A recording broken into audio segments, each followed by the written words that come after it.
Dari kecil ke gereja kan itu juga saya baru tahu ya bahwa makan babi itu diharamkan. Ada kok di Mazmur berapa gitu kalau nggak salah, ya kan? Ya, sungguh kasihan sekali mualaf ini ya. Semakin banyak dia berbicara, semakin banyak karangan yang dia buat.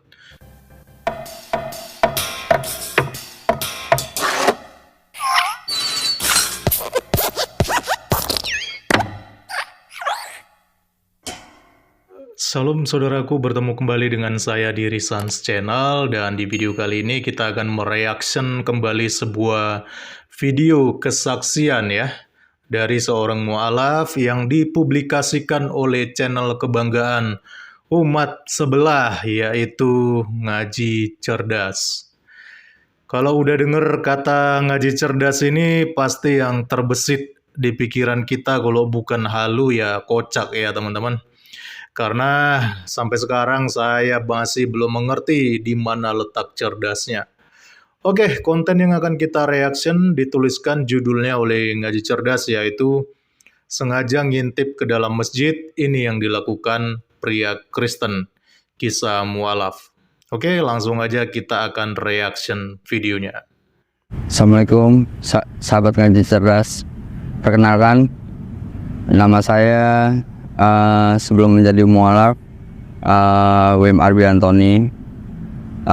Umur saya 37 tahun. Saya berdomisili dari Jakarta. Iya, namanya sebelum menjadi mualaf adalah Wim Arbi Antoni ya. Dan kalau kita perhatikan sosoknya ini sepertinya merupakan kuku-kuku Chinese ya. Umurnya tadi dikatakan 37 tahun dan sekarang berdomisili di Jakarta. Oke, kita lanjutkan lagi. Dan saya bersahadat mulai menjadi mualaf di Islamic Center Bekasi. Saya mulai mualaf dimulai dari bulan Agustus tahun 2023, baru sekitar sebulan lebih. Waduh, ternyata mualaf baru ini ya, Agustus 2023 kemarin ya. Jadi ya baru sekitar 1 bulan lebih lah ya, atau 2 bulan ya, sekarang kan sudah Oktober ya. Tapi kurang etis juga sih ya, ini mualaf masih baru ya kan, masih kemarin sore, tapi sudah ditampilkan di media seperti ini. Saya yakin pasti akan blunder ini. Kita lihat aja video selanjutnya. Status apa? Status saya sekarang sudah bercerai, Pak. Status ternyata sudah bercerai, teman-teman. Waduh, kasihan juga ya koko-koko ini ya. Gak tahu ini kenapa bercerai, tapi itu urusan rumah tangga orang. Kita nggak usah ikut campur ya. Jadi yang membuat saya tertarik untuk masuk agama Muslim dan menjadi mualaf ini ya, di awal cerita ya kan, dengan tidak sengaja itu pada saat waktu subuh ya kan, saya membuka acara televisi waktu itu ya kan, dan itu saya masih ingat bulan puasa. Nah, saat membuka acara televisi itu saya juga waktu itu lagi fokus juga main HP. Jadi saya nyalain televisi itu tidak sengaja, atau lagi sedang sholat jemaah di Mekah, live dari Mekah ya, pada saat bulan puasa. Nah, saya juga nggak nonton lah acara televisinya gitu, saya lagi main handphone apa ya kan. Nah, setelah itu saya pas lagi saat main handphone, saya dengar suara dari acara televisi itu, dengar suara amin secara bersamaan ya kan. Nah, di saat itulah badan saya merasa tergetar dan merinding gitu ya kan, hampir seluruh badan. Nah, setelah itu keesokan harinya saya coba lagi setel lagi acara televisi tersebut ya kan. Setelah saya setel, saya dengar lagi, ternyata saya kejadian merinding seperti itu juga ya kan. Nah, habis itu Dari situlah saya pelajarin agama Muslim. Aduh, agak lucu ya dengar cerita dari mualaf ini ya. Apalagi tata bahasanya yang belepotan gitu ya.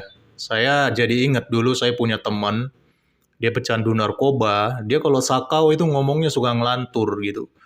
Dan ya agak-agak seperti mirip dengan Koko ini kalau bicara ya kan gitu. Dikit-dikit bilang iya kan, begitu ya. Nah, jadi dia bilang katanya mulai tertarik dengan Islam ketika dia melihat ada tayangan sholat subuh ya, secara live di Mekah. Dan dia juga satu sisi melihat dari TV dan juga dari handphone gitu. Dan dia takjub ketika mereka itu mengucapkan kata amin gitu ya, bersamaan antara sholat subuh yang ada di Mekah dengan yang dia saksikan ketika dia berada di Indonesia. Dan tentu saja ini janggal ya teman-teman. Karena begini, waktu sholat subuh antara Indonesia dengan di Mekah sana itu berbeda. Karena kan jam kita kan berbeda dengan yang ada di Mekah sana. Dan ini yang membuat dia merinding katanya. Apalagi dia tadi kan bilang kalau itu dia saksikan secara live. Jadi saya mulai curiga ini kayaknya mualaf ada yang salah dengan pola pikirnya. Ya, ada kehaluan atau bagaimana ya, kita nggak tahu ya teman-teman. Coba kita lihat lagi lah videonya supaya kita bisa makin jelas menganalisa kesaksian daripada mualaf ini ya. Agama Islam dan agama saya juga tadinya juga sebenarnya bukan orang yang suka beragama sih, ya kan? Yang suka beragama, yang suka ibaratnya waktu saya agama Kristen pun saya hampir jarang beribadah lah. Setiap minggu pun ya jarang, dah setahun mungkin sekali apa gimana, ya kan? Iya kan. Jadi waktu Kristen katanya dia nggak pernah ibadah, jarang ibadah, bahkan bisa dikatakan setahun sekali dia ibadah. Waduh, ini jangan-jangan pada waktu Natal ini ibadahnya ya, setahun sekali. Ya walaupun begitu, setidaknya dia sudah jujur gitu ya, bahwa dia itu nggak pernah ibadah, ya setahun sekali cuma ibadah, artinya secara kerohanian, dia ini sebenarnya nggak punya apa-apa gitu, pengetahuannya juga nggak tahu apa-apa tentang kekristenan kan, karena dia sendiri mengaku bahwa dia tidak pernah ibadah. Dari situlah saya pelajarin kitab Injil, saya pelajari, ya kan? Pertama-tama saya baca dulu dari kitab Injil. Iya, ini juga merupakan sebuah halusinasi ini perkataannya. Jarang ibadah, tapi kemudian dia mempelajari kitab Injil katanya. Tentu ini merupakan dua hal yang kontradiksi ya. Orang yang jarang ibadah pasti tidak akan tertarik dengan hal-hal yang berbau Injil, dengan hal-hal yang berbau keagamaan. Karena dia dari awal sendiri itu sudah jarang ibadah, gak pernah ibadah, gak tertarik untuk ibadah.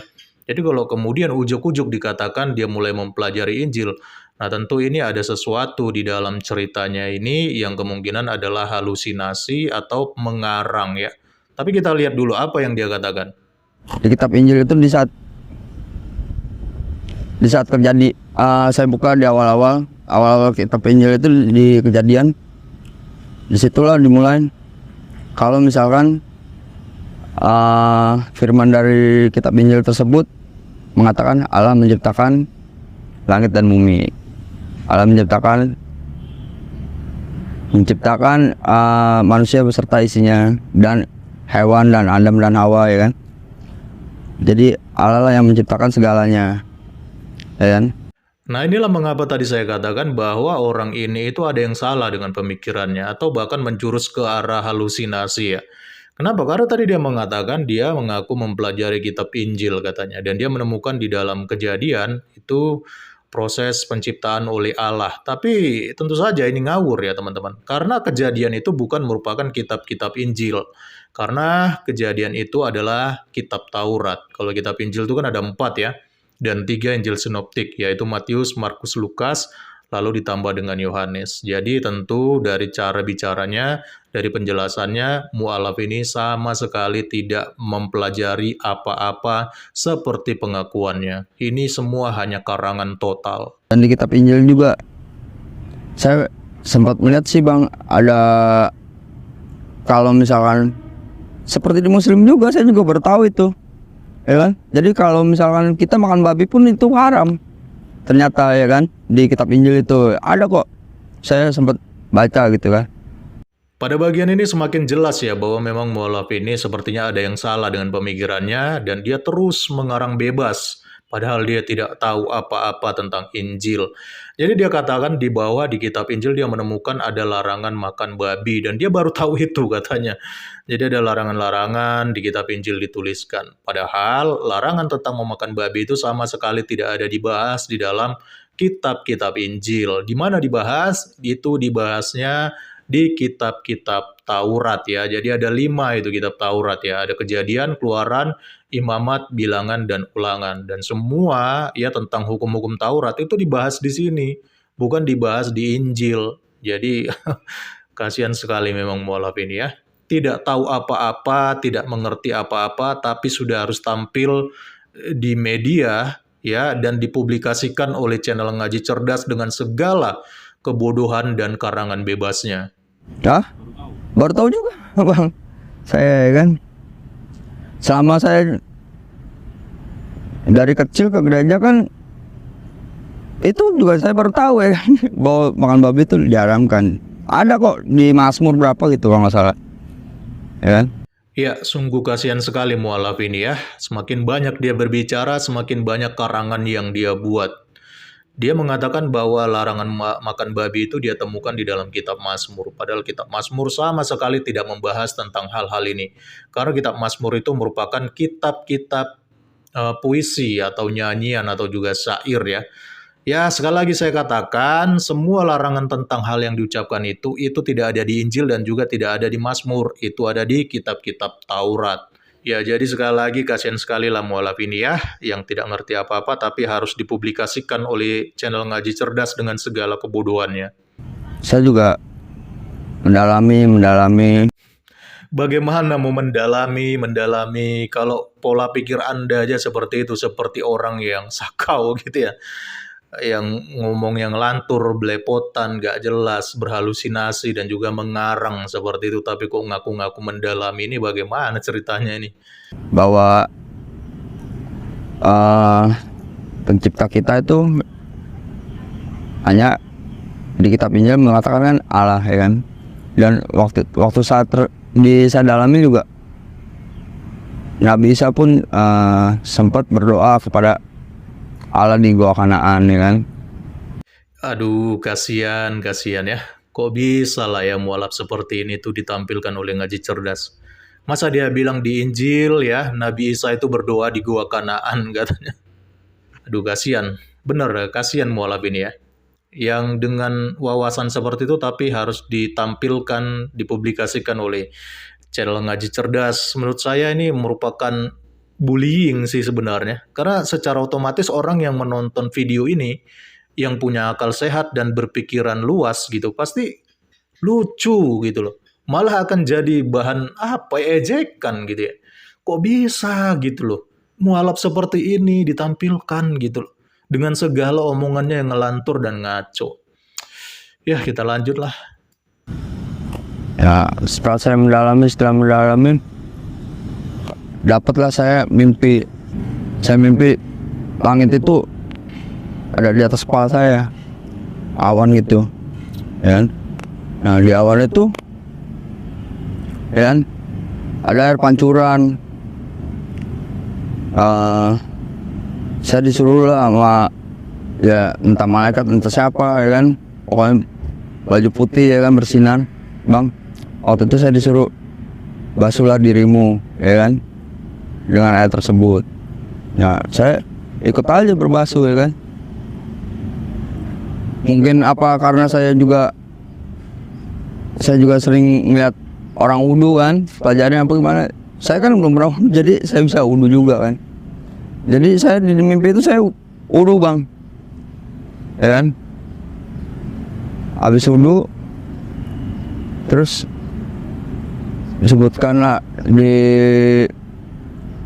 diberitahulah lagi ya kan,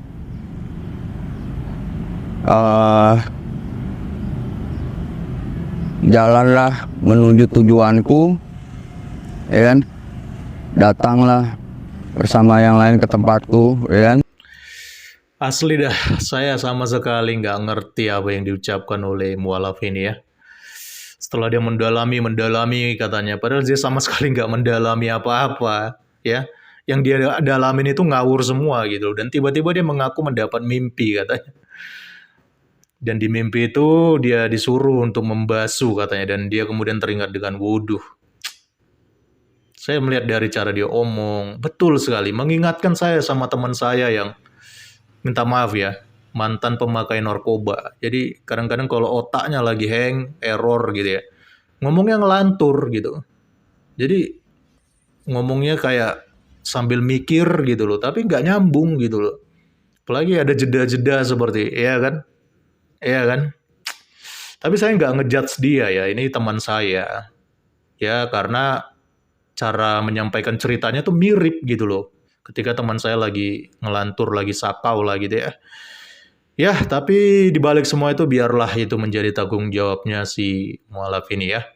Itu urusan dia dengan Tuhannya, tapi saya sangat kasihan sebenarnya kok bisa mualaf seperti ini ditampilkan oleh channel Ngaji Cerdas dengan segala halusinasi dan juga karangannya tentang ajaran agama Kristen. Kan lucu ya, katanya channel Ngaji Cerdas, tapi kok nggak henti-hentinya mualaf-mualaf ngarang yang ditampilkan gitu loh. Nggak punya malu memang channel ini ya. Mungkin karena ya daripada nggak ada konten kali ya. Jadi mau seperti apapun mualafnya, mau dia nggak ngerti apapun tentang kekristenan, ya udah tampilkan aja gitu. Demi mengejar viewer atau juga demi supaya kelihatan bahwa banyak yang mualaf, padahal mualaf-mualaf yang nggak jelas seperti ini terus yang ditampilkan. Oke lah, bagaimana tanggapan saudara tentang mualaf ini? Silahkan berikan di kolom komentar. Salam kritis, Tuhan Yesus memberkati. Shalom.